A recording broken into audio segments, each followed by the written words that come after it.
कहां सोया है चौकीदार। मुझे लगना चाहिए कि मैं बाड़मेर में खड़ा हूं, राजस्थान में खड़ा हूं, सिरवा में खड़ा हूं, कि कहां सोया है चौकीदार, कहां सोया है चौकीदार। पेट्रोल और डीजल की कीमत रही सैकड़ा मार, कहां सोया है। चारों तरफ आवाम ही आवाम है और आपका जो स्वागत करने का तरीका है वो पूरे देश में सबसे अनूठा है, तो इस बात के लिए आपका शुक्रिया अदा करता हूं। वो संविधान जिसमें महात्मा गांधी के सपने शामिल हैं, वो संविधान जिसमें पंडित जवाहरलाल नेहरू की कौमी यकजहती शामिल है, वो संविधान जिसमें मौलाना आजाद के ख्वाबों की ताबीर है, वो संविधान जिसमें बाबा साहब अम्बेडकर के सपने हैं, वो संविधान बदल देना चाहते हैं। फैसला आपको करना है जैसलमेर बाड़मेर वालों, कि आपको नरेंद्र मोदी की सरकार बचानी है या बाबा साहब का संविधान बचाना है। बाबा साहब का संविधान बचाना है। सरकारें पार्लियामेंट में, राज्यसभा में बैठता हूं मैं, 34 साल की उम्र में आपकी दुआओं ने वहां पहुंचाया है। एक तरफ दाहिनी तरफ मौजूदा सांसद खड़ा है, दाहिनी तरफ मौजूदा सांसद खड़ा है और बाईं तरफ 26 तारीख को होने वाला सांसद खड़ा है। और हम दोनों भाई आपसे यही कह रहे हैं कि हम आतिशे सोजा में भी हक बात कहेंगे, कुंदन की तरह दहर में ताबिंदा रहेंगे। तारीख बताती है कि हर दौरे सितम में हम जिंदा थे, हम जिंदा हैं, हम जिंदा रहेंगे। ये जो संविधान को खत्म करने वाले, लोकतंत्र को खत्म करने वाले लोग हैं, ये खुद समाप्त हो जाएंगे। और मैं पिछले 10 दिन से देश जानती है, ये चुनाव अकेले नहीं लड़ सकती, तो एक छोटे वाले साहब को भी लेके आइए सपोर्ट में। 4 महीने पहले शिव ने उनको जीत करके, जिता करके विधानसभा भेजा, तो वो जो पर्ची वाले मुख्यमंत्री हैं उनके साथ, उनकी गोद में, उनके बगल में खड़े हुए नजर आए थे या नहीं नजर आए थे? और आज आपके बीच में आकर के कहते हैं कि नहीं नहीं साहब, हम तो आपके साथ हैं, हमारी कोई पार्टी नहीं है। अरे जाइए साहब, झूठ बोलना बंद करिए। किसी का जलवे रंगी तखय्युलात में है, चिराग बन के कोई जिंदगी में रात में है, बहुत बुलंद फजा में तेरी पतंग सही, हमें पता है तेरी डोर किसके हाथ में है, हमें पता है, इसलिए किसी भी धोखे में नहीं आना है। आप थार के लोग हैं, रेगिस्तान के लोग हैं, सीधे साधे लोग हैं, रोटी नमक सब्जी रोटी सालन रोटी खाने वाले लोग हैं। सेब खाने के चक्कर में मत पड़िएगा। और आजकल जो सेब आ रहे हैं ना, वो नकली हैं सब। अडानी के सेब ज्यादा महंगे बिक रहे हैं देश में, याद रखिएगा इस बात को। आपको 26 तारीख को एक बात याद रखना है कि जो 26 अप्रैल है वो लोकतंत्र के लिए होली है, दिवाली है, ईद है। अगली लाइन आ रही है, ताली उस पर बजाना। 26 अप्रैल लोकतंत्र के लिए होली है, दिवाली है, ईद है, क्योंकि बाड़मेर को उम्मीद राम से उम्मीद है। ये ध्यान रहे, ये चुनाव बहुत महत्वपूर्ण चुनाव है। ये चुनाव एक्सपेरिमेंट करने का चुनाव नहीं कि नहीं साहब एक नया झंडा पकड़ के एक साहब आए हैं, उनको भी वोट दे दो, उनको भी दे दो। नहीं, अभी नहीं तो कभी नहीं। 2024 के चुनाव ये सिर्फ दिखाते हैं, किसी को कुछ देते नहीं है। ये सिर्फ अडानी और अंबानी के दोस्त हैं। ये अच्छे दिन जो लाने वाले थे वो अडानी और अंबानी के लिए लेकर के आए। आपके लिए एक कांग्रेस पार्टी ने एक शरीफ नेता, शरीफ प्रत्याशी, सरल इंसान, और जिस जी जान से हरीश चौधरी जी मेहनत कर रहे हैं, फतेह भाई मेहनत कर रहे हैं। मैं गागरिया में था और गागरिया ने जो प्यार भर के दामन में स्नेह और समर्थन दिया है वो अद्भुत था। और मुझे पूरा विश्वास है कि इस इलाके से भी बड़े अंतर से उम्मेदा राम जी चुनाव जीतेंगे।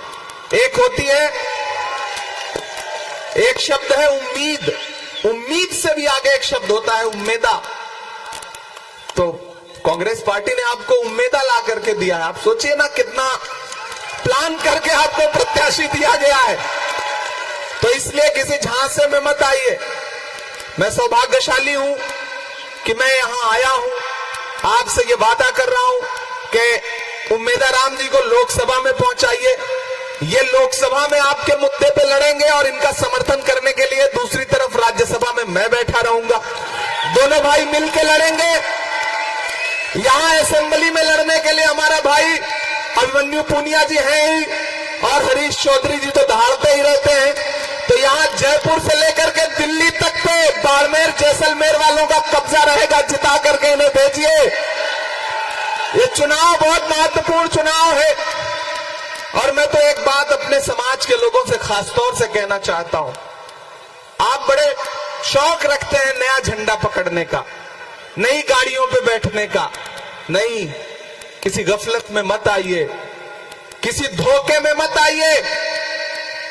ये जो घूम रहे हैं आपके बीच में आते हैं तो आदाब करते करते ऐसा लगता है कि कमर झुक जाएगी। उनकी सच्चाइयां हमें पता है।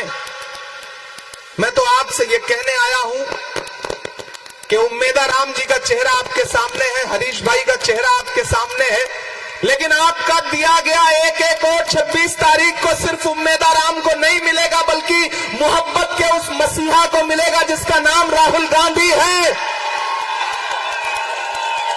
जो इंसान आपके लिए 4000 किलोमीटर पैदल चला कन्याकुमारी से कश्मीर तक, मैं उनके साथ चला हूं।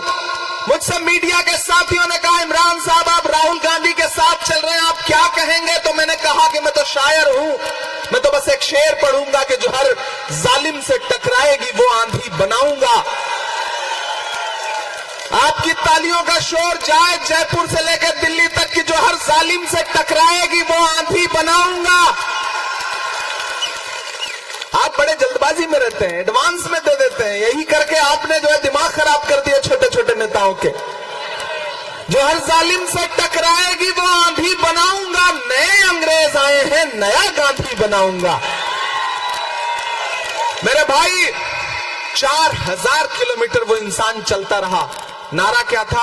नफरत छोड़ो भारत जोड़ो। नारा क्या था? कि नफरत के बाजार में मोहब्बत की दुकान खोलनी है। मैं साथ चला हूं, मैंने देखे हैं राहुल गांधी के पांव के छाले, मैंने देखा है उनका बहता हुआ पसीना। तो मैं यहां खड़ा होकर के कहता हूं कि आप इस बात पर विश्वास रखते हो, यकीन रखते हो, ईमान रखते हो ना कि मजदूर का पसीना सूखने से पहले उसकी मजदूरी उसको दे देनी चाहिए। तो मैं राहुल गांधी की मजदूरी मांगने आपसे आया हूं। 26 तारीख को घरों से बाहर निकलिए और कांग्रेस पार्टी आपसे न तो झूठ बोल रही है, न नफरत की बात कर रही है। ये देख रहे हैं, ये न्याय पत्र है कांग्रेस पार्टी का, मैनिफेस्टो, घोषणा पत्र। मैं इस कमेटी का सदस्य हूं।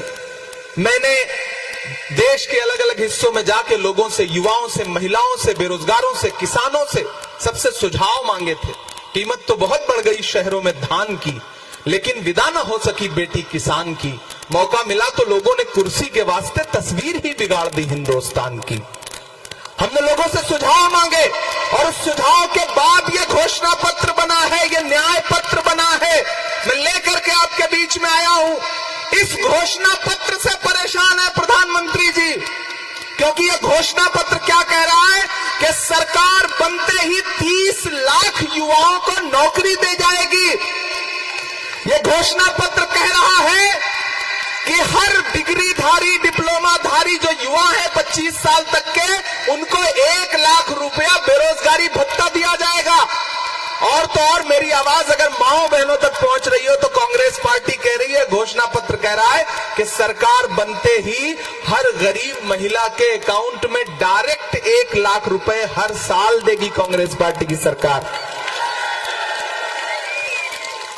अग्निवीर योजना खत्म करेंगे, क्योंकि सैनिकों को सैनिक रहने दिया जाए, उन्हें अग्निवीर ना बनाया जाए। कांग्रेस पार्टी इस घोषणा पत्र के जरिए आपसे जो वादा कर रही है, हम उसके लिए आपके बीच में आए हैं, ये कहने के लिए कि ये बहुत महत्वपूर्ण इलेक्शन है। आपने 10 साल से जिस सरकार को दिल्ली की गद्दी पे बिठा रखा था, जिनका 2014 का भाषण याद है कि भाइयों बहनों, मुझे देश के खजाने की चाबी सौंप दो, मैं देश नहीं लुटने दूंगा, याद है ना? और उसके बाद फिर क्या हुआ? विजय माल्या से लेकर नीरव मोदी से लेकर के मेहुल चौकसी से लेकर के सब फरार होते रहे और साहब सोते रहे। मैं तो देश की पार्लियामेंट में हूं, मैं तो शायर भी हूं, कवि भी हूं, मैं तो वहां भी खड़ा होकर के उनसे पूछता हूं कि कहां सोया है चौकीदार। मुझे लगना चाहिए कि मैं बाड़मेर में खड़ा हूं, राजस्थान में खड़ा हूं, सिड़वा में खड़ा हूं, कि कहां सोया है चौकीदार, कहां सोया है चौकीदार। पेट्रोल और डीजल की कीमत रही सैकड़ा मार, कहां सोया है